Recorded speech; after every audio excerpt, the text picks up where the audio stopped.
Faire l'immigration canadienne soi-même. Est-ce que c'est possible? Est-ce que les gens l'ont déjà fait? Est-ce que je peux aussi le faire? La réponse, elle est oui, c'est bien possible. Et oui, toi aussi tu peux le faire. Premier oui, parce que le Canada permet effectivement que les personnes puissent mener leur procédure d'immigration eux-mêmes. Et deuxièmement, beaucoup de gens, des milliers de personnes l'ont déjà fait et l'ont réussi. Ils ont réussi à faire leur procédure d'immigration eux-mêmes. Toi, tu peux le faire si on t'explique exactement comment faire. Et c'est ce que je m'en vais te montrer et t'expliquer dans cette vidéo.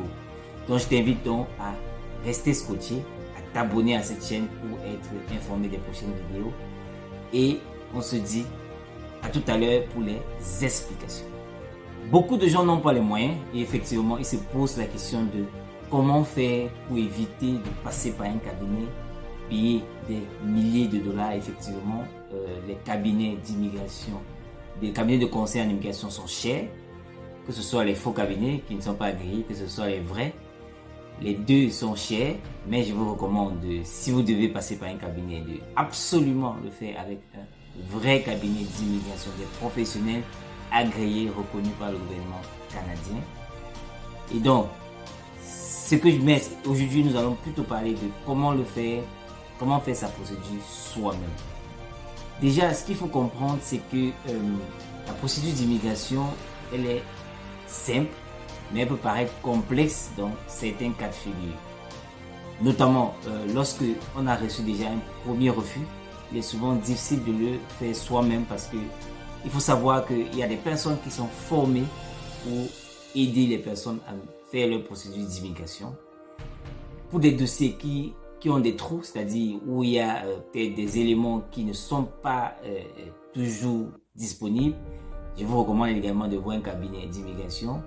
Et également pour des cas où on est nombreux, des familles nombreuses à le faire, il est également souvent important de faire recours à un cabinet d'immigration. Mais ici, nous revenons. Tout ce qu'on va voir ici est tiré de mon guide complet qui est présent sur la plateforme instacanada.com. Ce que je vais te donner ici, c'est une sorte de condensé de ce guide complet là. Et si tu veux aller beaucoup plus loin et être beaucoup plus dans les détails, je t'invite à cliquer sur le lien dans la bio pour accéder à la plateforme et pouvoir te procurer le guide complet. Maintenant, qui suis-je? Je suis Ghislain Seignour, aujourd'hui résident au Canada. Et j'ai fait ma procédure pendant 5 à 7 ans en fonction de comment on peut calculer cette durée-là. Je dis 5 à 7 ans parce qu'il y a une période où la période Covid, où les procédures évoluaient en dents de scie. Et donc, j'ai réussi finalement à avoir ma résidence permanente, mais ça m'a mis beaucoup d'années. Raison pour laquelle j'ai créé Install Canada. Et puis globalement, pour tous les immigrants et qui vont dans tous les pays, on verra cela dans d'autres vidéos beaucoup plus tard, Global Arrival Service. L'objectif ici, notamment pour le cas du Canada, est de t'éviter à toi de mettre autant de temps pour obtenir ta résidence permanente ou tout autre type de visa. Pour l'obtenir, pour être connecté au bon service, pouvoir rapidement accéder aux papiers ou aux documents ou au pays que tu veux, notamment ici au Canada, le plus rapidement possible. La première chose à faire, c'est de créer un compte ISCC. Avant même de parler de quel type de programme tu vas choisir, il faut tout d'abord créer un compte ISCC. C'est très important. Comment créer un compte ISCC? C'est simple. Va sur le site iscc.canada.ca et tu vas sur se connecter, tu te connectes. Une fois que tu es connecté, tu vas sur créer un compte ISCC. Et crois-moi, ce compte ISCC, une fois que tu vas le créer, tu auras un identifiant qu'on appelle le JCK. Ce sera ton identifiant reconnu par le gouvernement canadien et c'est lui qui va te suivre. Tu dois le garder précieusement car tu en auras besoin à chaque étape de ta procédure. C'est très important de le comprendre et de le noter. Et maintenant, sache qu'une fois que tu as ce compte-là, tout ce que tu auras comme message ou comme communication avec l'ISCC se fera via ce compte. Et ce compte conservera tous tes documents, toutes tes informations, toutes vos communications. Et je te donne un conseil très important qu'il faut appliquer. Vérifie ce compte au moins 2 fois par semaine parce que l'ISCC communiquera avec toi régulièrement là-bas. Et sache que une demande de l'ISCC est suivie généralement d'un délai. Et une fois ce délai passé, ton dossier peut être refusé, rejeté juste à cause de cela. Donc, il est très important de suivre ce compte au moins 2 fois par semaine et répondre aux demandes que te fera l'ISCC. Parlons du programme Entrée Express. C'est le programme qui a le vent en poupe en ce moment, raison pour laquelle nous allons nous attarder sur ça dans cette vidéo. Bon, déjà, le programme Entrée Express, c'est un peu un abus parce que Entrée Express, c'est un ensemble de 3 programmes. C'est un système de 3 programmes que je vais lister ici. Un système de 3 programmes des travailleurs qualifiés.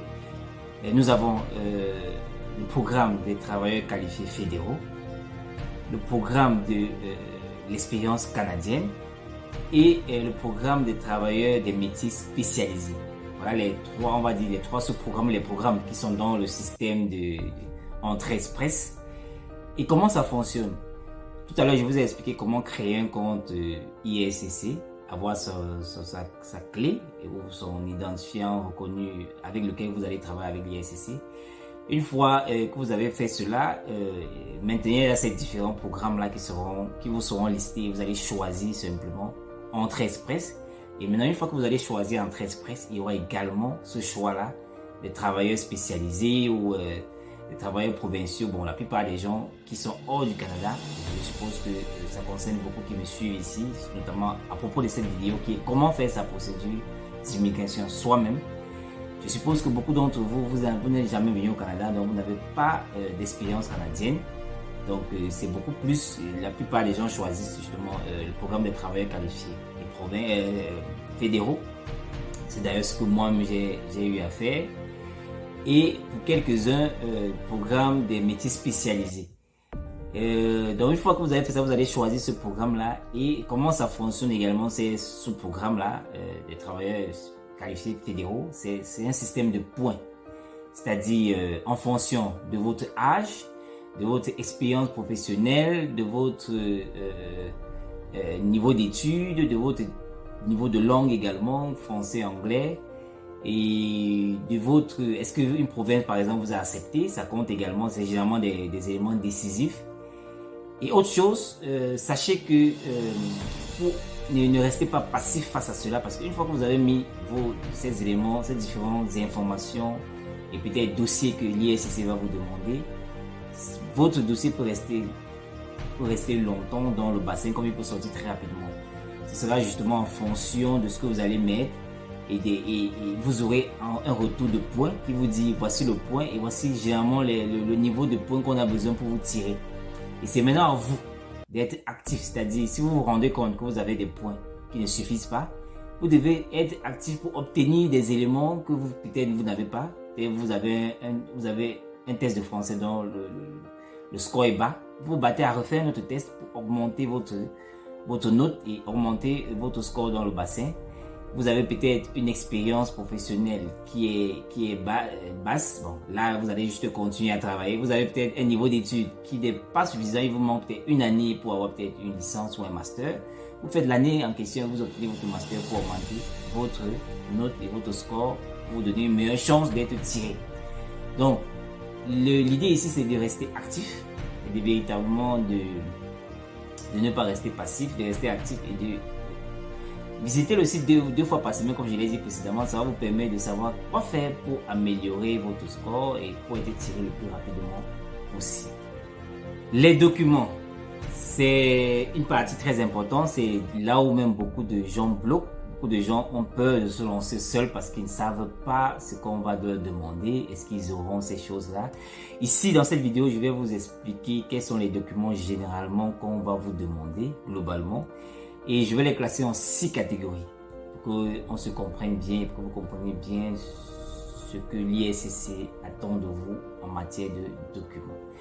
La première catégorie, c'est votre identité. Généralement, ils vont vous demander un passeport, important, un acte de naissance. Je pense que tout le monde doit l'avoir. Et pour vous et pour tous ceux qui vous accompagnent, hein, et l'acte de mariage, si applicable. Si vous êtes marié, ils vont vous demander un acte de mariage. Ou si vous êtes en conjoint de fait, ils vont vous demander les preuves qui montrent que vous êtes en conjoint de fait. Ça, c'est une catégorie. La première catégorie dans l'administratif, l'identité. La deuxième catégorie qu'on va évoquer ici, c'est les formations. Effectivement, on a vu plus haut ou dans une autre vidéo que la formation compte. L'ISCC a besoin de savoir votre niveau d'études et pour cela, ils vont vous demander des diplômes. Et vu que le Canada est différent de chaque pays est particulier, pour savoir exactement si est-ce que votre diplôme ou votre niveau correspond à ce qu'ils veulent, ils vont vous demander d'envoyer les éléments à un organisme qu'on appelle le WEST pour faire ce qu'on appelle les équivalences. Ces équivalences-là, ça va les aider à mesurer vraiment le niveau dans lequel vous êtes comparativement à leur niveau au Canada. Et il faut compter entre 2 à 8 semaines pour avoir que votre WEST sort et prévoir en termes d'argent entre 200 et 400 $ canadiens pour pouvoir faire les équivalents de vos diplômes auprès de WEST. Voilà la deuxième catégorie, les formations. Maintenant, la troisième catégorie, la langue. La langue également, c'est un élément important. Pour le moment, c'est vrai qu'il y a une réforme qui est en cours. Mais pour le moment, la langue, le français, l'anglais, ça compte. C'est un système de points. Bon, je pense que ça va toujours compter, mais peut-être ce sera au niveau des points que ça va vous donner, que ça pourra changer. Mais pour le moment, ça compte encore. Et il y a des points qui sont attribués en fonction de la note que vous allez obtenir dans votre test de français et peut-être les bonus pour le test d'anglais. Les tests de français, généralement, c'est le TCF Canada ou le TEF Canada. Et les tests d'anglais, c'est le IELTS ou le IEPLC, je crois, CELPIP, excusez-moi. Il fallait que je vérifie ça pour m'assurer que c'est vraiment CELPIP. C'est un autre test d'anglais qui est également demandé. Donc voilà la troisième catégorie, la langue. Il est important de faire ces tests-là et d'obtenir la meilleure note possible. Parce que plus votre note est élevée, plus vous avez les points qui vont entrer dans votre scoring de points global. Quatrième élément, nous avons l'expérience professionnelle. C'est également très important. Et généralement, l'ISCC vous demande une preuve de votre expérience professionnelle qui est comme une sorte de lettre d'emploi ou lettre d'embauche. Et ça va vous être fourni par votre employeur. Et dans ces lettres, il faut bien qu'il y ait un en-tête qui dit qui fournit ça et avec tous les droits en tant qu'entreprise reconnue et agréée dans votre pays d'origine. Et il demande également une signature de cette entreprise-là et la date de signature. Et dans la lettre, il faut bien que soit contenu la date de votre embauche, si possible, les différents postes que vous avez occupés, les tâches que vous faites dans cette entreprise-là, c'est également les éléments qui demandent. Voilà, et ça va leur permettre de calculer la durée de la tâche. Donc, il est important que tous ces éléments-là soient présents dans la lettre d'emploi de votre employeur pour justement mesurer votre expérience professionnelle sur tous les aspects. Ça, c'est le quatrième point. Cinquièmement, le casier judiciaire. Voilà. Je vous en supplie, cet élément est très important et au début, parfois, on ne pense pas à ça. J'invite même les gens à faire leur casier judiciaire avant de commencer, avant de créer un compte. Bon, c'est une façon de parler, mais pour dire qu'il est important d'avoir son casier judiciaire avec soi. Parce que dans certains pays, ça met beaucoup de temps avant de sortir. Et une fois qu'on vous le demande, le temps qu'on vous donne pour fournir cela est souvent court, pas très long. Et pour éviter cela, il faut avoir votre casier judiciaire avec vous. Pour que la durée parfois que ça prend pour sortir 2 à 8 semaines en fonction des pays.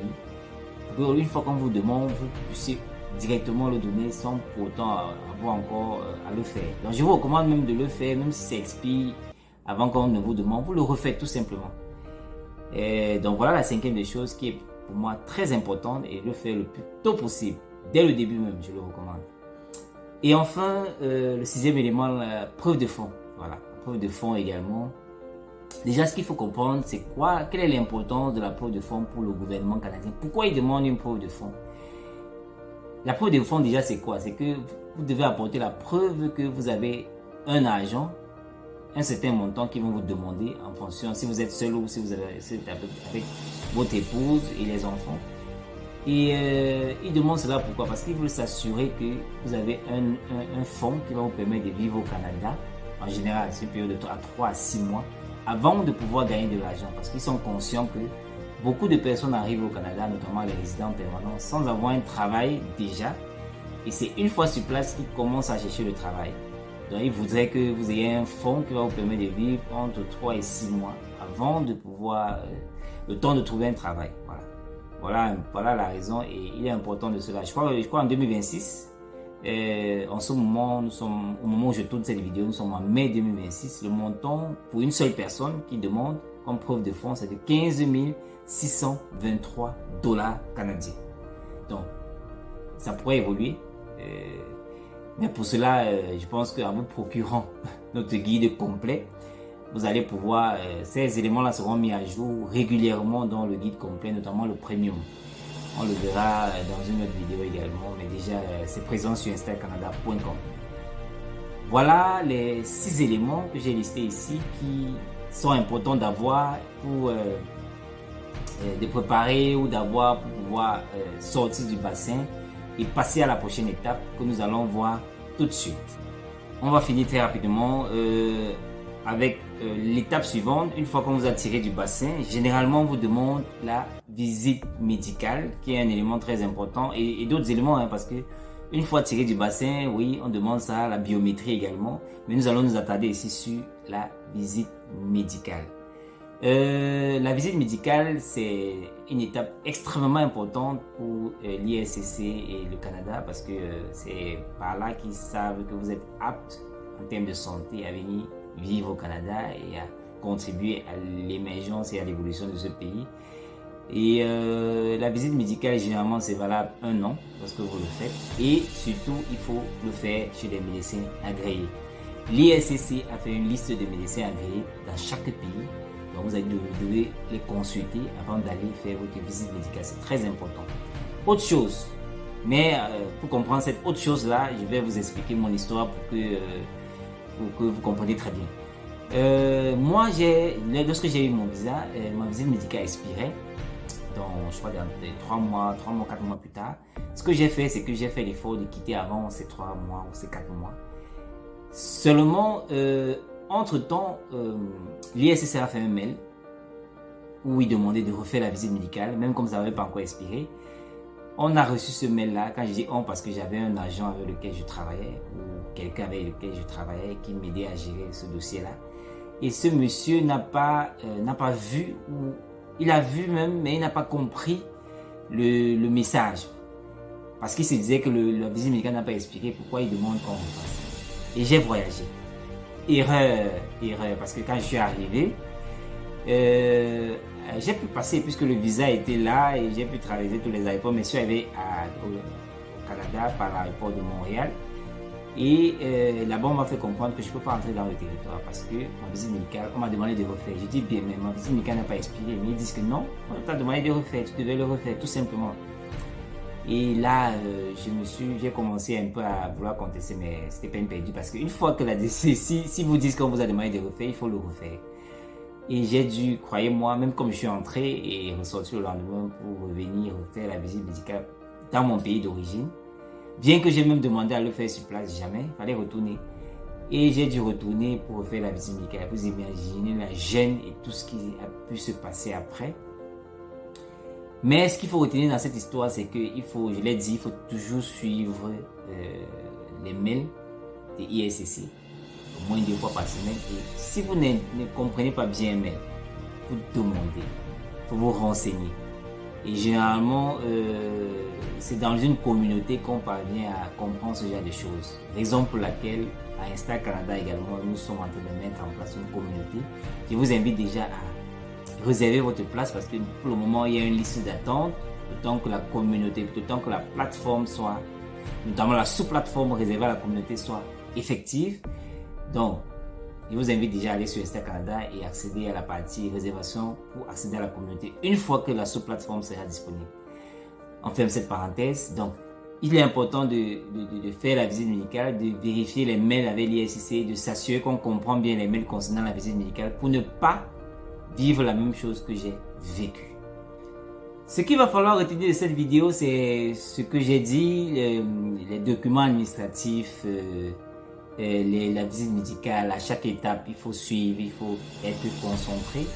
Et on l'a vu, c'est faisable, des milliers de gens l'ont déjà fait eux-mêmes. Et est-ce que c'est pour tout le monde? Parce qu'il faut aussi comprendre que oui, c'est bien que c'est faisable, mais est-ce que c'est pour tout le monde? Là, je dirais non. Parce qu'il y a des dossiers qui sont compliqués, qui sont complexes. Notamment quand il y a des éléments, des dossiers administratifs que vous n'avez pas, ou alors vous avez déjà eu un refus de visa. Parce que si vous avez déjà eu un refus de visa, il faut bien comprendre les contours, la loi canadienne et tout. Si vous n'êtes pas un juriste, un spécialiste, il est important de passer par un cabinet agréé. Et je le répète encore ici, pour bien comprendre cela et aller dans les détails, je vous invite à aller sur la plateforme Install Canada. Je vais vous mettre le lien en bio pour procurer le guide complet de A à Z. Et il y a une partie réservée uniquement à comment faire sa dossier d'immigration soi-même. Vous allez le lire et l'appliquer pas à pas. Et aussi, nous avons le guide gratuit pour ceux qui veulent juste survoler et comprendre les erreurs à éviter. Vous pouvez également le cliquer dans la bio. Sur ce, je vous dis à une autre vidéo, à une prochaine fois pour une autre vidéo aussi éducative que celle-ci. Ciao!